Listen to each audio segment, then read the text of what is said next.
स्वागत है चर्च। खुदावंद की प्रेजेंस में आप सेम वापस नहीं जा रहे। एक सफल आदमी, सक्सेसफुल आदमी और एक असफल आदमी, दोनों के हाथ दो हैं, दोनों का माइंड है, तो आंखें दो बराबर हैं, टांगे दो हैं, दोनों के पास 24 घंटे, दोनों उसी देश में रहते हैं, हो सकता है उसी शहर में रहते हो, हो सकता है उसी मोहल्ले में रहते हो, पर एक कामयाब और एक नाकामयाब। फर्क कहाँ है? बोलो यहाँ। कहाँ फर्क है? बोलो सोच में। और यही सोच चेंज करने के लिए परमेश्वर आपको चर्च में लेके आता है, मालूम? अगर आपके दो टांगे तो चर्च से आपकी 3 टांगे होके वापस नहीं जाती, 2 ही रहती है ना। कान भी 3 नहीं हो जाते। पर चेंज क्या होता है? आपकी सोच। इसलिए जीसस क्राइस्ट, बाइबल कहती है कि लोगों को उनके दिमाग के हिसाब से एग्जाम्पल्स दे देकर समझाते थे ताकि लोगों को समझ आए, उनकी सोच बदले, और जब उनकी थिंकिंग, सोच बदलती थी, उनकी जिंदगी बदलती थी। वो एक कहावत है, हाथ ना आए थू कोड़ी, अंगूर खट्टे हैं, जिसके हाथ में नहीं आए वो खट्टे हैं, जिसने खा ली उसको मालूम है।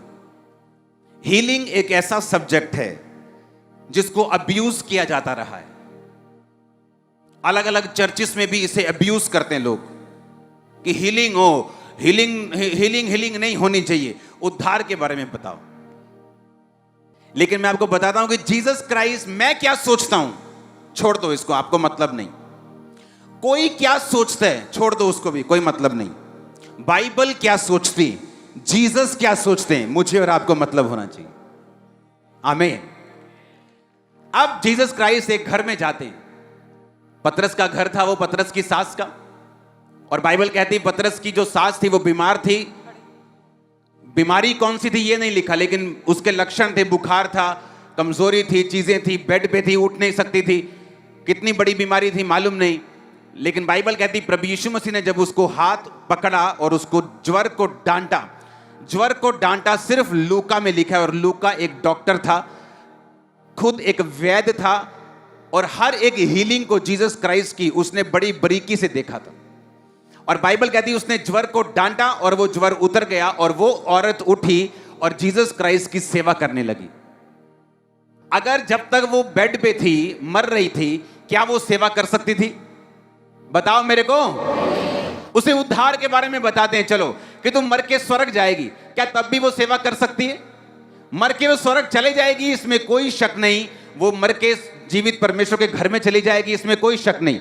लेकिन क्या वो धरती के ऊपर सेवा करके रूहों को बचा सकती थी, या परमेश्वर के राज्य में कुछ कंट्रीब्यूशन दे सकती थी? नहीं। उसको परमेश्वर के राज्य में यूज होने के लिए जीसस क्राइस्ट ने उसके ज्वर को डांटा, उसको हील किया, उसको हाथ उठाकर खड़ा किया, और बाइबल कहती जैसी वो खड़ी हुई, वो जीसस क्राइस्ट की सेवा और टहल करने लगी। हीलिंग इतनी इंपॉर्टेंट है। जब ये आपकी लाइफ में डिलीवरेंस और हीलिंग आती है, आप खुदा की सेवा करने लगते हैं। जो दूसरे नहीं कर सकते वो आप करने लगते हैं, और आज जीसस क्राइस्ट का टच आपकी फैमिली, आपका फाइनेंस, आपकी बॉडी, आपकी स्पिरिट, आपका माइंड, हर एक दिशा ग्रहण करेगी यीशु मसीह के नाम में, और आप सेवा करने लगेंगे। आमीन। मेरे को ऊंचे वाला चाहिए चर्च। हालेलुया। अब जीसस क्राइस्ट ने क्यों छुआ? ताकि वो उठे और उसकी सेवा टहल करने लगे। इसीलिए जब जीसस क्राइस्ट ने अपने चेलों को भेजा तो उसने कहा जाओ और लोगों को मन फिराने का प्रचार करो। पहला प्रचार करो उद्धार का, लोगों को बताओ परमेश्वर का राज्य निकट आ गया। उसके बाद उनके बीमारों को चंगा करो, उनके लंगड़ों को चलाओ, उनके कोड़ियों को शुद्ध करो, उनके मुर्दों को झिलाओ। आधा सुसमाचार ना सुनाओ, पूरा सुनाओ। आमीन। जब लोग हील हो जाते हैं, उनको फिर उद्धार में बने रहने के लिए वचन की जरूरत है, तो वचन चर्च में आपको दिया जाता है। लेकिन हीलिंग टच जरूरी है ताकि परमेश्वर की वो उस राज्य में अपना कंट्रीब्यूशन, अपना हिस्सा डाल सके और परमेश्वर के राज्य में इस्तेमाल हो सके। आमीन। पहला वचन मैं पढ़ूंगा, मत्ती 5 उसकी 1 से 16 आयत। वह भीड़ को देखकर पहाड़ पर चढ़ा और बैठ गया, और उसके चेले उसके पास आए, और यीशु मसीह अपना मुंह खोलकर उन्हें उपदेश देने लगे। धन्य हैं वो जो मन के दीन हैं, क्योंकि स्वर्ग का राज्य उन्हीं का है। स्वर्ग का राज्य जिसमें बीमारी नहीं है, स्वर्ग का राज्य जिसमें तकलीफ नहीं, जिसमें रिजेक्शन नहीं, जिसमें आंसू नहीं, जिसमें पेन नहीं, जिसमें अंधेरा नहीं, जिसमें डर नहीं, जिसमें डिप्रेशन नहीं। और ये परमेश्वर का राज सिर्फ स्वर्ग पे शुरू नहीं होता, जैसे ही आप जीसस क्राइस्ट को मानते हैं ये धरती पर शुरू होता है। अपने पड़ोसी को बोलो स्वर्ग का राज्य, बोलो अपने पड़ोसी को स्वर्ग का राज्य उन लोगों का है जो मन के दीन हैं। आमीन। कहता धन्य है वो, धन्य का मतलब ब्लेस्ड, हैप्पी, खुश, आनंदित, वो हैं जो मन के दीन हैं। मन के दीन का मतलब क्या? पहला शब्द देखें यूनानी भाषा में मन का दीन होना क्या है। इसका मतलब है पुअर होना, बेगर होना, भीख मांगना मन में। मैंने आपको पहले क्या बताया था, ध्यान से सुनना। दो तरह की सोच है परमेश्वर की, मतलब दो धारी तलवार है। सोच एक ही तरह की, लेकिन मैं आपको बताता हूं कैसे। मैंने आपको बताया कि अगर परमेश्वर कुछ चेंज करना चाहता है आज आपका, वो आपकी सोच है, और जब ये बदली सारा कुछ बदल जाएगा। जब मैं परमेश्वर का बेटा बना तो मैं एक राजा का बेटा हूं, मैं राजकुमार हूं, तो मैं भीख नहीं मांग सकता, मैं अपने आप को डाउन नहीं देख सकता,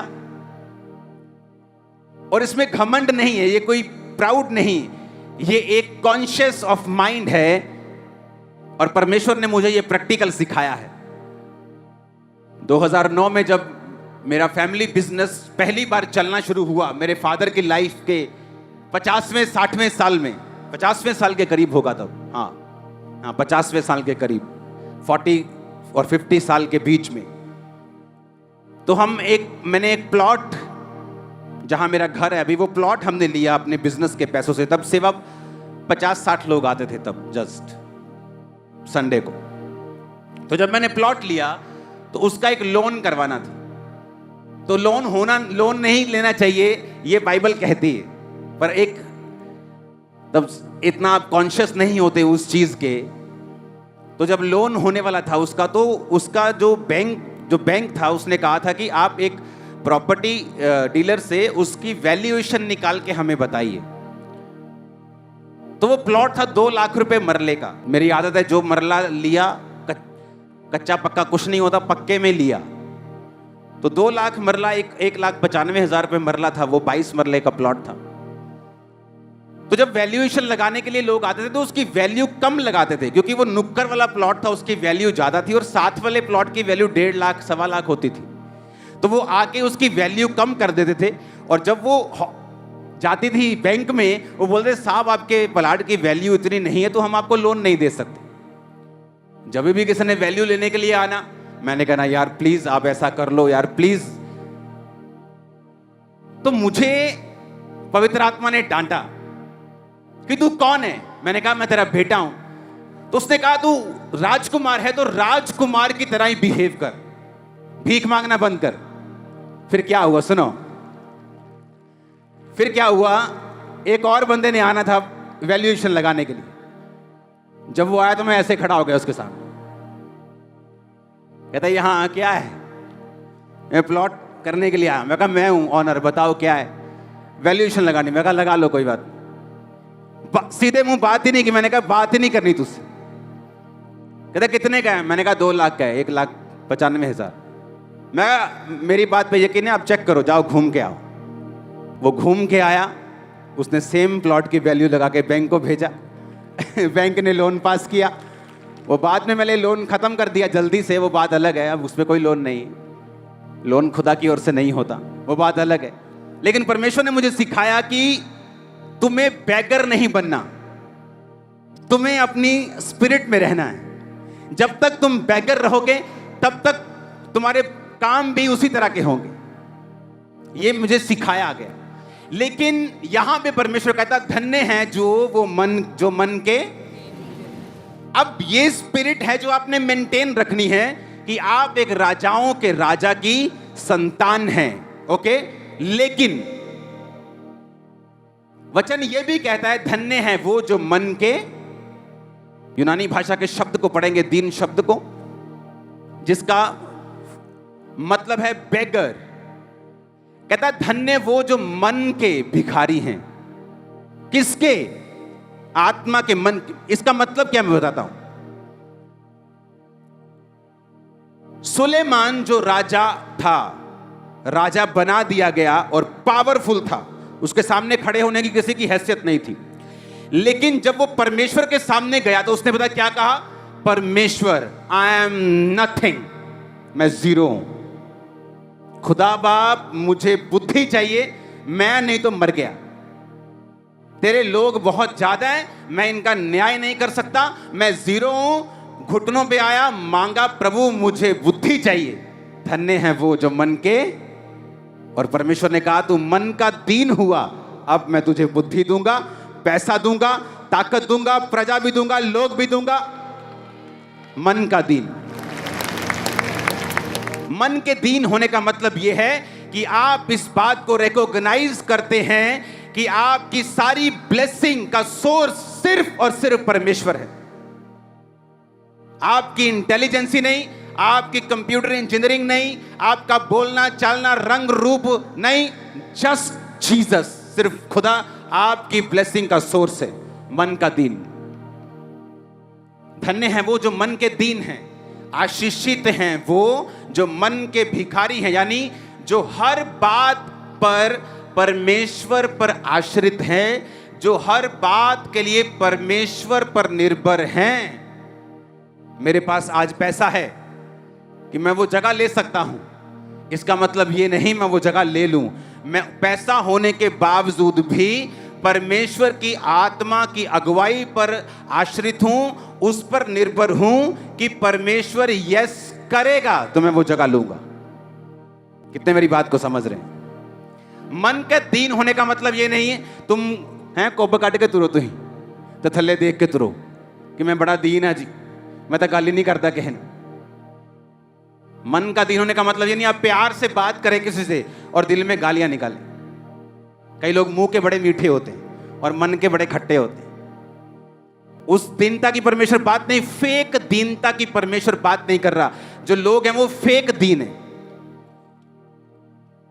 वो कैमरे में दीन दिखेंगे और जब मीडिया में जाएंगे दीन दिखेंगे, बहुत हम्बल दिखेंगे, लेकिन अंदर से बड़े करप्ट, बड़े खतरनाक लोग। वो उसकी बात नहीं कर रहा। उसने कहा धन्य हैं वो जो मन के दीन है। जीसस ने कहा धन्य का मतलब आशीषित, ब्लेस्ड। वो धन्य हैं, वो ब्लेस्ड हैं, वो हैप्पी हैं, वो खुश हैं जो मन के दीन हैं। आमीन। जो ये भरोसा रखते हैं कि अगर आज मैं चर्च में जा रहा हूं तो सिर्फ जीसस क्राइस्ट के आत्मा की सहायता से जा रहा हूं। आमीन। मैं जो बोलूंगा खुदा की सहायता से बोलूंगा, मैं जो करूंगा पवित्र आत्मा की सहायता से करूंगा। मैं कुछ नहीं, मैं गाऊंगा उसकी सहायता से गाऊंगा। मैंने वो चीज लेनी है, मेरे पास पैसा भी है, बंदा देने के लिए मान भी रहा है, जगह सस्ती भी है, फिर भी आप प्रेयर करेंगे परमेश्वर मैं लूं या ना लूं। इसे बोलते हैं मन का दीन होना। हालेलुया। अपनी राजकुमार, अपनी राजकुमार की कुर्सी छोड़ना दीनता नहीं, बल्कि हर एक चीज के लिए परमेश्वर पर निर्भर हो जाना यह दीनता की निशानी है। और परमेश्वर ने कहा अगर तुम मन में दीन हो, अगर तुम मन में क्या हो? दीन हो, तो तुम परमेश्वर के राज्य को क्या करोगे? फिर से पढ़ेंगे। धन्य है वो जो मन के दीन हैं। जीसस ने कहा क्योंकि स्वर्ग का राज्य उन्हीं का है। आमीन। मन के दीन होना। हालेलुया। धन्य है वो जो शोक करते हैं क्योंकि वो शांति को पाएंगे। जीसस ने पहाड़ पर यह शब्द बोला दूसरा। ब्लेस्ड हैं वो, खुश हैं वो, आशीषित हैं वो जो शोक करते हैं, जो दुख मनाते हैं, क्योंकि वो शांति को पाएंगे। किस चीज का दुख मनाए? कि तुम्हारा बेटा तुम्हारी बात नहीं सुनता, इस चीज का दुख मनाए। क्योंकि जीसस ने कहा धन्य है वो, खुश रहेंगे वो, आशीषित हैं वो जो शोक करते हैं, जो दुख मनाते हैं, क्योंकि वो शांति को पाएंगे। किस चीज का दुख मनाएंगे?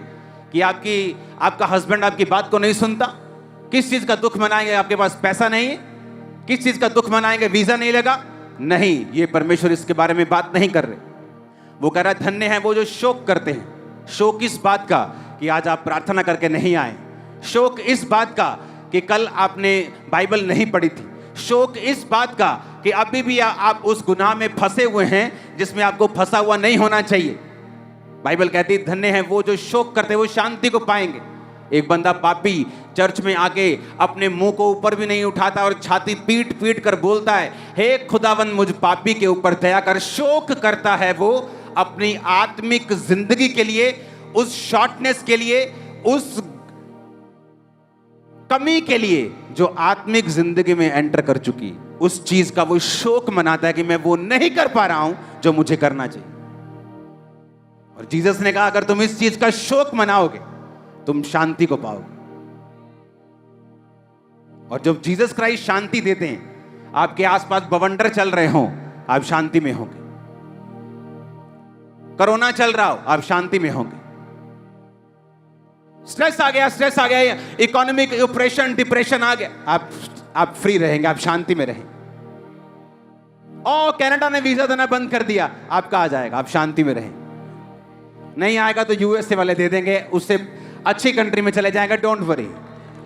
क्योंकि धन्य है वो जो शोक करते हैं।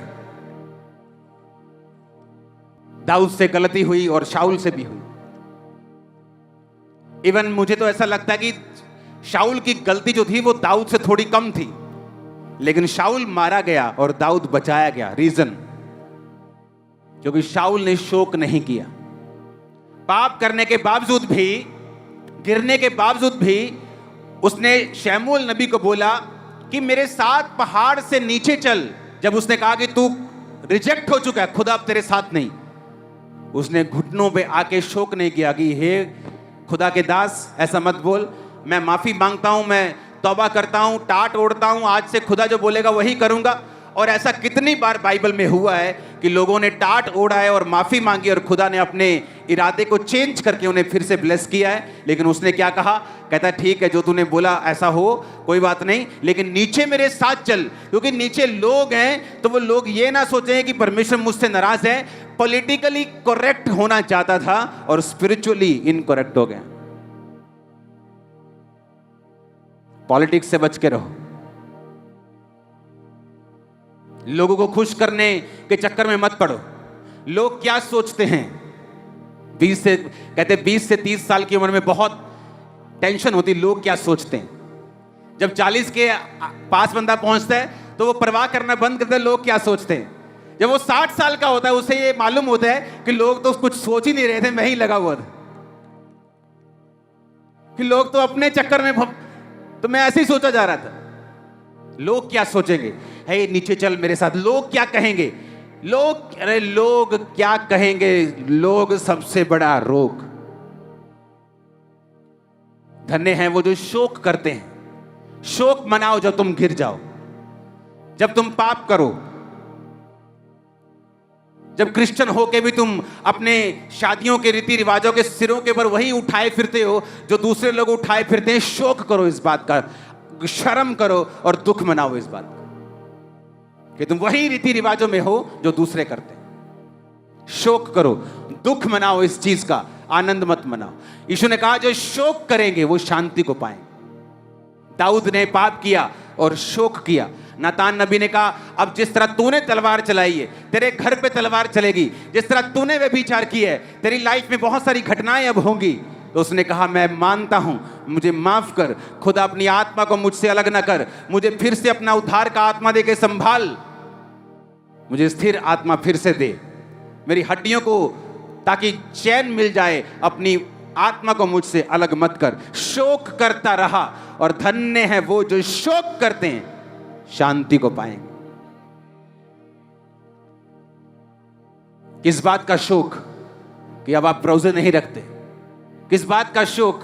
क्योंकि आप अब चर्च में एक संडे छोड़ के आते हैं क्योंकि आपके पास किराया नहीं। और जब वही डॉक्टर बोल दे कि भाई साहब आपके पित्ता भी निकालना पड़ेगा, मर जाओगे, तो 20-30 हजार का इंतजाम कैसे 2 मिनट में तुम करते हो? देखो फिर।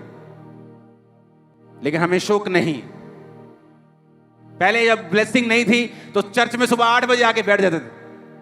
अब जब परमेश्वर ने सब कुछ दे दिया तो आप 12 बजे चर्च में आते हैं। तुम्हें शोक मनाना चाहिए। आत्मिक चीजें ना कर पाने का शोक, प्रेयर ना कर पाने का दुख, रोजे ना रख पाने का दुख, संगति अटेंड ना कर पाने का दुख, मेंटेन खुदा की उस जिंदगी को जो आपको दी थी ना कर पाने का दुख। कहता मनाओ इस दुख को अगर शांति चाहते हो तो। पर तुम दुखी हो, तुम्हारा वीजा नहीं लगा। तुम दुखी नहीं हो कि तुम्हारी प्रार्थना पहले जैसी नहीं रही। एक भेड़ जब गड्ढे में गिर जाती है तो वो तब तक बाहर आने का यत्न करती है जब तक वो मर नहीं जाती। जब तक मर नहीं जाती तब तक बाहर आने का यत्न करती रहती है।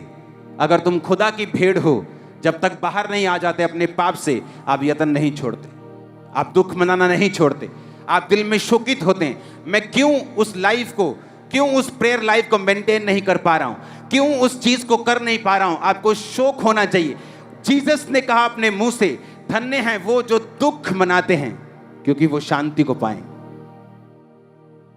क्योंकि तुम्हें दुख है तुम्हारा वीजा नहीं, तुम्हें दुख है तुम्हारा हस्बैंड तुमसे बात नहीं करता, लेकिन तुम्हें इस बात का दुख नहीं है कि तुम्हें संडे चर्च गए कितनी देर हो गई। तुम्हें इस बात का दुख नहीं कि तुम हर संडे लेट आते हो। तुम्हें इस बात का दुख नहीं। और जब तुम्हें इस बात का दुख नहीं है तो इसीलिए शांति भी नहीं। धन्य हैं वो जो शोक करेंगे, क्या पाएंगे? हाय पास्टर जी शांति है नहीं कर्ज। शोक करो तो शांति आ जाए। जीसस ने कहा दुख मनाओ आत्मिक चीजों के लिए तो शांति आ जाए। आमीन। ऊंचा ये बरकत तुम्हारी। धन्य हैं वो जो शोक करते हैं शांति को पाएंगे। नेक्स्ट, धन्य हैं वो जो नम्र हैं, वो पृथ्वी के क्या होंगे? अधिकारी होंगे। आज एक कोई बिलियनर बन जाए, बिलियनर मतलब 8,000 करोड़ का मालिक, इंटरनेट भरा रहता उससे, ए सिगरेट इधर, वो सिगरेट उधर, ये गाड़ी, ये पोर्श, ये बुगाटी, ये घड़ी, ये ऐनक, ये सब कुछ, वो सारा दिन इसमें लगा रहता है। और जीसस ने कहा धन्य हैं वो जो नम्र हैं, पृथ्वी के क्या होंगे? दुनिया के आज तक के सारे बिलियनर अगर इकट्ठे हो जाएं, जितना पैसा चर्च एनजीओस के पास है दुनिया में, उनके पास इतना भी नहीं है कि उनके गेट के बाहर खड़े हो सके। आपको मैं बता रहा हूं सच। चर्चिस के पास, दुनिया की जो चर्चिस हैं उसमें सब मिशन, कैथलिक, सीएनआई, पेंटी, सब मिला लो, उनके पास इतनी जमीन है, इतना पैसा है कि ये बिलियनर्स बाहर खड़े होने की भी हैसियत नहीं रखेंगे। क्योंकि वो क्या है? नम्र। वो कभी घमंड नहीं करेंगे। जब सब चले जाएंगे, अगर 2 जने यहां बैठे हो, हमें ऐसी दरी भी नहीं चाहिए, मैं आपके साथ बैठ जाऊंगा खाना खाने के लिए इधर ही आपके साथ ही। हालेलुया। अगर तुम नम्र हो, थोड़ा सा पैसा तुम्हारे सिर पे चढ़ गया, अब खुदा ने और देके क्या मरवाना है तुमको? हाँ, वो बाइक लेके तुमने 100 पे 150 पे चलाना शुरू कर दिया, अब परमेश्वर ने चाहा तुम्हें सुपर बाइक मिले, इसी में तुम्हारी मौत और जिंदगी का सवाल बनाओ। धन्य हैं वो जो नम्र हैं। तुम्हें बरकत मिली, तुमने अपने पड़ोसी को शर्मिंदा कर दी। तुम्हें बरकत मिली, तुम चर्च के अपने विश्वासी भाई को शर्मिंदा करना शुरू हो गए। उसने कहा अगर तुम नम्र हो, पृथ्वी के अधिकारी, सॉइल के, लैंड के तुम अधिकारी हो गए। क्योंकि जो चर्च के लोग हैं, जो क्रिश्चियन हैं, वो नम्र हैं। अगर नम्र ना होते तो लड़ाई करते, झगड़े करते, उनके धर्म को जब बुरा बोला जाता है वो भी दंगा करते, वो भी सड़कों पे आते, वो भी ऐसी की तैसी फेरते। क्या उनमें ताकत नहीं है? क्या लोग नहीं है? क्या पैसा नहीं? सब कुछ है, पर वो क्या है? नम्र है। इसीलिए अधिकारी हैं, इसीलिए वो पृथ्वी के, सॉइल के, लैंड के अधिकारी हैं। जीसस का वचन पूरा होता है।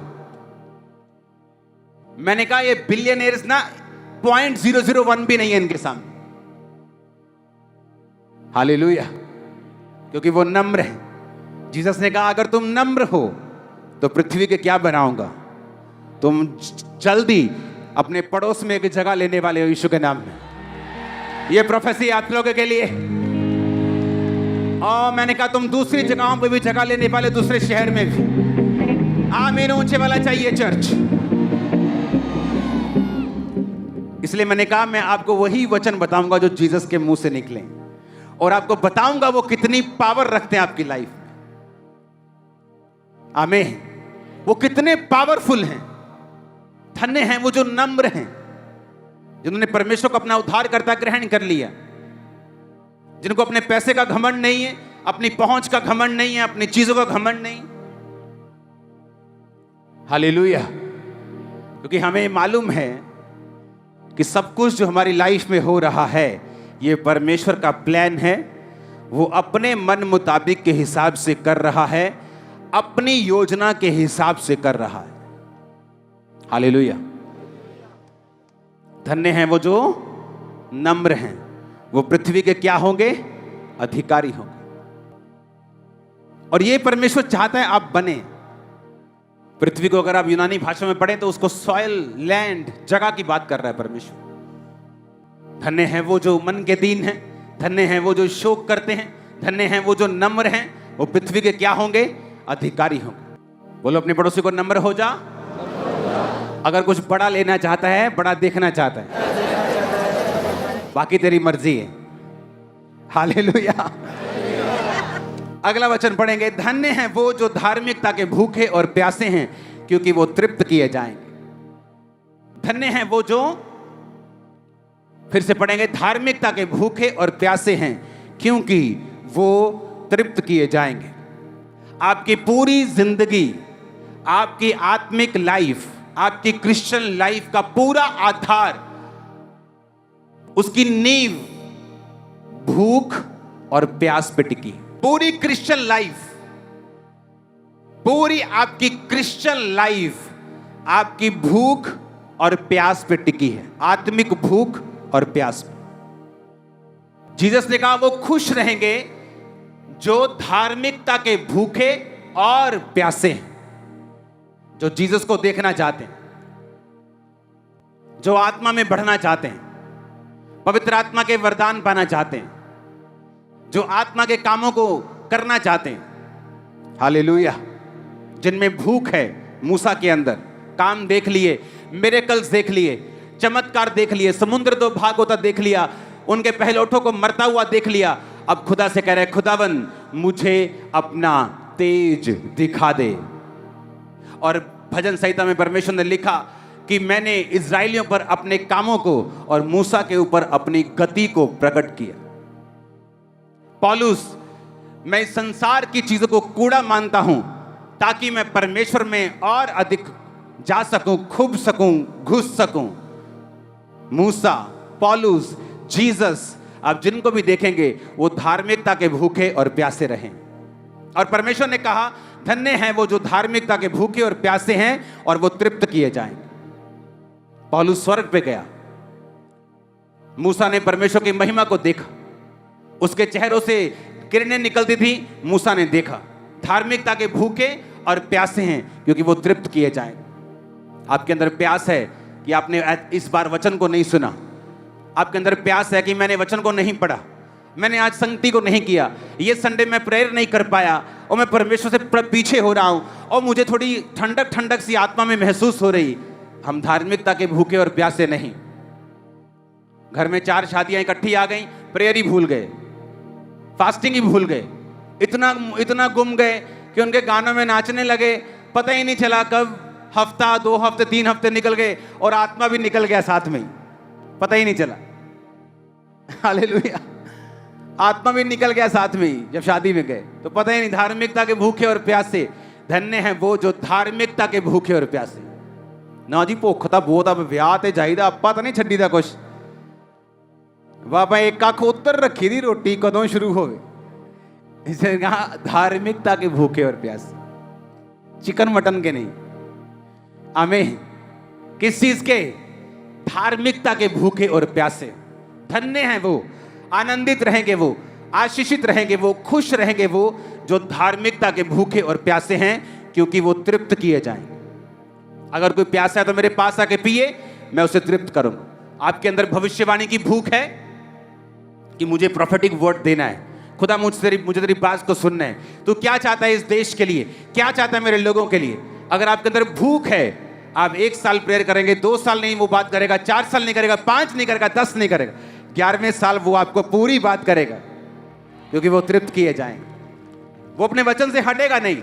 वो धार्मिकता के जो भूखे और प्यासे हैं, जो हीलिंग करने के भूखे और प्यासे, प्रभु आज हीलिंग होनी चाहिए, प्रभु आज डिलीवरेंस होनी चाहिए, खुदावंद मैं अमेरिका में जा रहा हूं, काम होना चाहिए, प्रभु ये धार्मिकता के भूखे और प्यासे हैं। प्रभु ब्रांचेस होने चाहिए, प्रभु चर्च भरी होनी चाहिए। परमेश्वर ये काम धार्मिकता के भूखे और प्यासे वो तृप्त किए जाएं। हालेलुया। कुछ लोगों को बड़ा चर्च चाहिए ताकि वो बड़ी गाड़ी ले सके। ये चर्च में जब 10,000 लोग आते थे तब भी मेरे पास गाड़ी नहीं थी, मुझे जरूरत नहीं पड़ी। चर्च का भाई ले कहीं जाता नहीं। आज भी संडे में निकलता हूं घर से, अब निकल जाऊंगा घर और थर्सडे निकलूंगा, तो मुझे गाड़ी की तब जरूरत नहीं थी। लेकिन बाद में क्रूसेड होने लगे, चीजें होने लगी, मुझे गाड़ियों की जरूरत पड़ने लगी। तो लोगों को लगता अच्छा, एक पास्टर था, एक मेरी मिनिस्ट्री को देखा, ग्लोरी देखी, आया मेरे ऑफिस में, कहता बस मुझे मसा करो, मुझे भी बड़ी गाड़ी लेनी है। हिंदी बोलता, मुझे मसा करो, मुझे बड़ी गाड़ी लेनी है। हालेलुया। धार्मिकता के भूखे और प्यासे किसके? कि खुदा मुझे तेरे काम करने हैं, लोग होने चाहिए, चर्चेस भरी होनी चाहिए, लोग बैप्टिज्म ले, लोग पाप को छोड़े, लोग तुझ में घुसे, इवेंजलिज्म हो। धार्मिकता के भूखे और प्यासे। आज फॉरेन की चर्चेस इवेंजलिज्म करती, यहां की चर्चेस इवेंजलिज्म करती, घर घर में इवेंजलिज्म हो रहा है, टीवी में इवेंजलिज्म हो रहा है, इंटरनेट पे इवेंजलिज्म हो रहा है। धन्य है वो जो धार्मिकता के भूखे और प्यासे तृप्त किए जाएं। मुझे इस्तेमाल होने हैं, तृप्त किए जाओगे क्योंकि तुम धार्मिकता के भूखे और प्यासे। अब इस्तेमाल होने के चक्कर में तुम्हें जहाज भी चाहिए होगा, वो दे देगा, वो बात अलग है। लेकिन वो ऐश करने के लिए या अपनी कोई भूख पूरी करने के लिए, किसी को दिखाने के लिए या शोखी मारने के लिए, वो परमेश्वर की ओर से नहीं। बाइबल कहती है वो संसारिक है, वो शैतानी है, वो इस संसार का है, परमेश्वर का नहीं। हालेलुया। धार्मिकता के भूखे और प्यासे हो तो तृप्त किए जाओगे। तुझे तेरी बात सुननी, खुदा मिरेकल्स हो, हीलिंग्स हो, मेरी लाइफ में ये काम हो, मैं ये देखना चाहता हूं, इस तरह से काम करना चाहता हूं।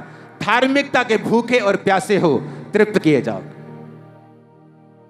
खुदावंद मेरी पूरी फैमिली प्रभु में आए, सब हम तेरा काम करें, तेरी सेवा करें, खुदा की महिमा के लिए तुम भूखे और प्यासे हो, धार्मिकता के लिए। तुम्हारी पूरी फैमिली को परमेश्वर कान पकड़ के भी लेके आएगा तो लेके आएगा। धन्य है वो जो धार्मिकता के भूखे और प्यासे तृप्त किए जाए। आमीन, आमीन, आमीन। ऊंचे वाला चाहिए। हमारे YouTube चैनल को सब्सक्राइब करें ताकि आप परमेश्वर के गहरे वेदों को जान सकें कि कैसे आप परमेश्वर में बढ़ सकते हैं, कैसे आप दुष्ट आत्माओं से, नशों से, बीमारियों से और वंशों के श्रापों से आजाद हो सकते हैं।